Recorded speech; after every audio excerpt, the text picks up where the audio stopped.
বয়স হয়ে গেছে ৩৯ বছর। আগের মতো দম থাকার কথা নয়। ক্রিশ্চিয়ানো রোনালদোকে বেঞ্চে বসিয়ে রেখে পর্তুগাল কোচ রবার্তো মার্তিনেজের স্কটল্যান্ডের বিপক্ষে ম্যাচ শুরুর সিদ্ধান্তে তাই হয়তো অনেকেই অবাক হননি। কিন্তু স্কটল্যান্ডের স্কট ম্যাকটমিনের গোলে দল যখন ১-০তে পিছিয়ে দ্বিতীয়ার্ধের শুরুতে মার্তিনেজ তার সবচেয়ে অভিজ্ঞ খেলোয়াড়টিকে মাঠে না নামিয়ে আর পারলেন না।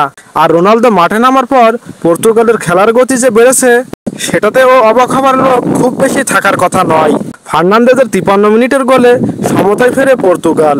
এরপর ৮৮ মিনিটে পর্তুগালের জয়সূচক গোলটি করে রোনালদো হয়ে যান সুপার সাব। উয়েফা নেশনস লিগে আগের ম্যাচে ও ক্রোয়েশিয়ার বিপক্ষে জয়সূচক গোলটি করেছিলেন রোনালদো। সেই গোলে তিনি ছুঁয়েছিলেন ৯০০ গোলের মাইল ফলক। ক্লাব ও আন্তর্জাতিক ফুটবল মিলিয়ে প্রথম ফুটবলার হিসাবে ক্যারিয়ারে ৯০০ গোল করে একটি স্বপ্নের কথাও বলেছিলেন এই পর্তুগিজ তারকা। করতে চান আরও ১০০০ গোল। সেদিক বিবেচনায় বলতেই হয় রোনালদোর রইল বাকি আর ৯৯ গোল।